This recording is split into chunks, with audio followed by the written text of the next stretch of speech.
Misoli 141 تغ کوبی یکم از تغ کوبی دوم 4 سانتیمتر درازتر بوده. فرق بین حجم آنها 64 سانتیمتر کوبی است. درازی تغ کوبی خود را یابید. یعنی دو کوب داریم، کوبی مایده و کوبی کلان.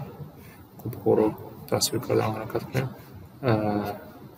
نقصان کشیده نمیتوانم. این بگذار کوبی یکم باشد و کوبی دوم کمتر کلانتر کنیم.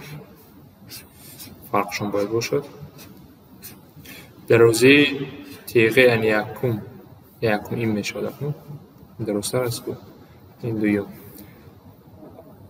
اگر درازی تیغه یکم x باشه از اون دوم x جمع 4. ما حجم کوب ها رو میدونیم. حجم کوب ها رو چقدر میابیم؟ ضرب همه طرف رو. یعنی حجم این چه میشود؟ x کوب میشود. حجم این باشد x جمع 4 در درجه 3.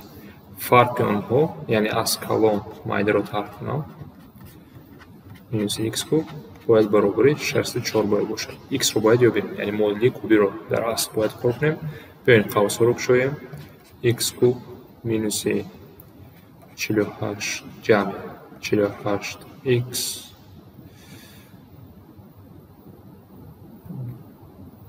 جمع 12 x کوادرات جمع 64 مینوس x کوب این برابر با 64. از اینجا x کوب می رود و چی میماند؟ 12 x کوادرات جمع 48 x 64 این طرف بیرم این 502 40 می شود. مینوس 540. این رو با هم ساده تر کنیم. همه ifade رو به 12 تقسیم کنیم. چند می شود؟ x کوادرات اینجا x فراموش کردم جمع 4x 540 تقسیم 12 چند می شود؟ 45 مینوس 45 برابر 9. از اینجا مدل کار میکنیم و قوس رو جدا کنیم. x جمع 9 x مینوس 5 برابر 9 میشه. از اینجا x برابر 5 یا اینکه x برابر مینوس 2.